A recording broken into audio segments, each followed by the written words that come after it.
નાગણ જેમ દંશે કરીને દેહનો નાશ કરે છે અને તેને મંત્રાદિક ઉપચાર લાગુ થાય નહીં, તેમ સ્ત્રીનો દંશ એટલે મૈથુન ગ્રંથિનો દંશ એવો છે કે જે કશાથી છૂટે નહીં, કારણ કે તેનો સંબંધ બધી યોનિમાં રહેલો છે. હર્પ હોય એને મંત્રથી ઉતારી શકાય છે.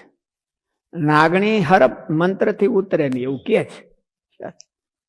નાગણી છે એ મંત્રથી ન ઉતરે. એમ આ સ્ત્રી પુરુષની વિજાતી વાસના છે એ એકેય યોનિમાં ઝાડવા સુધા એમાં પણ એનું આકર્ષણ જાતું નથી. હવે એ આકર્ષણ કેમ માલિપાથી જીવમાંથી જાય એટલે બીવું એમ છેટું રહીને કાઢું આકર્ષણ. સ્ત્રીનો એકનું જેવું નથી. સ્ત્રી પુરુષ પરસ્પર વિજાતી આકર્ષણ. આપણે કાલે પેલું જે સ્નેહ ગીતાની કથા હતી ને એમાં ભાવ કે છે ને, ભાવ એનો અર્થ ભાવનો અર્થ જ આ છે. આકર્ષણ થાવું વિના કારણે. જુવાનિયાઓ હોય કે સ્ત્રી પુરુષ પરસ્પર આકર્ષણ થાય એમાં કઈ કારણ ખરું? ધનનું આકર્ષણ હોય એમાં કારણ કહેવાય. હો કે મારે સગવડતા જોઈએ છે એટલે મારે ધન જોઈએ છે, મારે સગવડતા જોઈએ છે, મારે ફેસિલિટી જોઈએ છે, મારે મેરેજ કરવા છે એટલે ધન જોઈએ છે. પણ સ્ત્રી જોઈએ છે શું કરવા જોઈએ છે? ન હોય તો મરી જાય. એટલે મૂળ એ છે. એટલે ગીતામાં ભગવાને એને મૂળ દોષ કીધો છે. ધન પણ એના ઉપર ડિપેન્ડ છે, લોભ છે એ એના ઉપર ડિપેન્ડ છે. પછી લોભ છે એ પોતાની જાણે સ્ટાર્ટ થઈ ગયો હોય. ઘણી વખત મશીનને હેન્ડલ મારવું પડે અને હેન્ડલ માર્યા પછી ફટફટ મને કરવા પછી તો એ ઊભું ન રહે. એટલે પછી નકરો લોભ થઈ ગયો હોય. પણ એની શરૂઆત છે એનું મૂળ કારણ આ છે. એટલે ભગવાને ગીતામાં એવું કીધું કે આ કામ, ક્રોધ અને લોભ ત્રણ છે એ નરકના દ્વાર છે. પછી કીધું મહાપાપમાં મહાશનો કામ યશ ક્રોધ યશ રજોગુણ સમુદ્ભવ. મહાપાપમાં મહાશનો વિદ્યેનમ વિહવેરિણમ. પછી ભગવાને એક જ કીધો, છેલ્લે કીધું એક કીધું જહી શત્રુ મહાબાહો કામ રૂપમ દુરાસદ. એને ઉદ્ભવ થવાનું કોઈ કારણ નથી. સ્ત્રી પુરુષનું આકર્ષણ થવાનું કોઈ કારણ નથી. એની જાણે જાણે ઊભી થાય છે. એ આકર્ષણને દબાવવું કેમ એને તો નિષ્કામ ભાવ કહેવામાં આવે છે. કોઈ એમ કે મને નથી તો એ માનવા જેવી વાત નથી. એનો ત્યાગ કેમ કરવો ને એને મૂકવી કેમ, એ આકર્ષણને મૂકવું કેમ એ માણસને માટે પ્રશ્ન છે, મુમુક્ષુના માટે પ્રશ્ન. અને મુમુક્ષુને એટલા માટે કીધું. એટલે નાગણનો દંશ કીધો, નાગણીનો દંશ. એટલે સ્ત્રીનો એને માટે નાગણીનો દંશ એવું નથી. સ્ત્રી માટે પુરુષ ને પુરુષ માટે સ્ત્રી બંનેને એકનો એવું છે.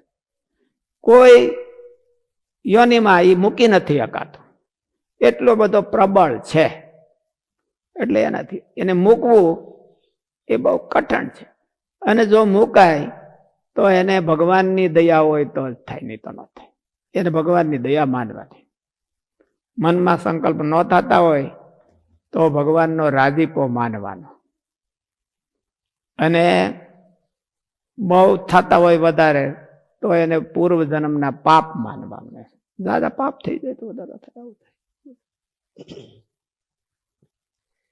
કીડી સખી નામના સાધુને શ્રીજી મહારાજમાં ભક્તિ હોવા છતાં પણ મૈથુનની વાસનાને લીધે એ સ્ત્રી લઈને સંસાર માંડવો પડ્યો હતો. જન સમુદાયના એમાં આકર્ષણ ન થાય. આ છોકરાઓ, જુવાન છોકરાઓ હોય ને ભણતા હોય ને 11મું 12મું ભણે અને જો કોઈ એને સાધુ થવાની ઈચ્છા થાય તો મોટામાં મોટું શું આકર્ષણ બતાવે? મેરેજ કરી દે એટલે પૂરું થઈ ગયું. અને કાં ધંધાની ધન ને સ્ત્રી બે આકર્ષણના પોઈન્ટ મોટા છે કે હાલ તને હું વિદેશ લઈ જાઉં ને આમ તને આવી નોકરી ચડાવી દઉં ને તને આવો નોકરી ધંધો કરાવી દઉં ને એવું કરું. એક છોકરો ઘણા વર્ષ પહેલા હું રાજકોટ હતો ત્યારે ભગત થઈ ગયો, અને ભગત થઈ ગયો એટલે પછી એના મામા આવ્યા. એના મામા આવ્યા કે હાલ તને હું કારખાનું કરી દઉં આમ કરી. પછી ગયા હોત, પછી મામા બામાએ કાંઈ કારખાનું કાંઈ કરી ન દીધું ને એમણે ઠઠો રહ્યો. પછી જો કે એને મહેનત કરીને સારું કામ કર્યું, કમાણો થોડું, પણ પછી કોઈ ઊભા ન રહે કાંઈ, પણ લલચાઈ જાય કે પૈસા મળતા હોય તો હાલો ને હવે પૈસા વાપરીને ભગવાન ભજશું એવું એમ. અને આ બે મોટા આકર્ષણ છે જીવને, એટલે એ આકર્ષણમાંથી બચવું એ સામાન્ય માણસનું તો કામ જ નથી.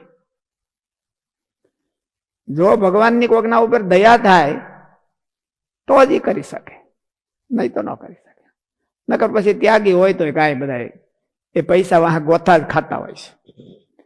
બતાવીએ નહીં કે આપણે પૈસા વાહ ગોથા નથી ખાતા, પણ ખાતા હોય. આપણે મનમાં બતાવીએ નહીં કે અમારે પૈસાનું કાંઈ નહીં, અમારે તો ઠેબે ચડે છે પૈસા અને ઠેબું મારીએ છીએ, પણ એક ગોથા ખાતા હોય. પૈસા વાહ ગોથા ખાતા હોય કાં પૈસા વાળા વાહે ગોથા ખાતા હોય. એવું ગુરુ મહારાજ કહે છે કે આપણે ત્યાગીઓ છે એને બહુ પૈસાની ઓલી ગરમી દેખાતી હોતી નથી, પણ પૈસા વાળા વાહે ગોથા ખાતા હોય કે એને એને જબા ચાલીને બિચારા એને કેમ આનું ખિસ્સું ખાલી થાય અને એ આપણી જ ખોઈમાં આવે એવું રાજનીતિ આયોજન કરતા હોય. એટલે એ બધા આયોજનો છે એ આસક્તિ કહેવાય, ધનમાં આસક્તિ કહેવાય. મિશનમાં આસક્તિ થાય એને તો બધું જ છૂટી જાય, એના પોતાના સ્વભાવ હોતે છૂટી જાય. મિશનમાં આસક્તિ તો એવી છે. મિશનમાં આસક્તિ એટલે ભગવાનમાં આસક્તિ છે. ભગવાનનું તો નામ લેતા જયારે ઓલા રાજા મહારાજાઓ તેના રાજ છે એ હરપની કાંતળીની ઘોડે ઉતરી જતા. આ બધા મનુ મહારાજાની હતા અને એને મોટી ઉંમરમાં એમ થયું કે આપણી બધી ઉંમર વહી ગઈ અને ભગવાનનું તો આપણા જીવનું કલ્યાણ તો કાંઈ થયું નહીં, ભગવાન તો કાંઈ રાજી કરી નથી ક્યાં. તા તો એની રાજગાદી ઉપરથી મોહ ઉતરી જતો હતો, રાજગાદી ઉપરથી મોહ ઉતરી જતો. તો ખાલી એનું નામ લેતા અને જવાની ઈચ્છા કરે તા તો મિશન તો એવું જ છે વસ્તુ કે જો એને મનમાં જીવમાં ચોટ્યું હોય તો બધું બારું થઈ જાય, અળગું થઈ જાય. પણ એની લાગે ને એની લલક લાગવી જોઈએ. એની લલક લાગી હોય તો થાય. એને લલક કે શું કે એને લલક લાગવી જોઈએ.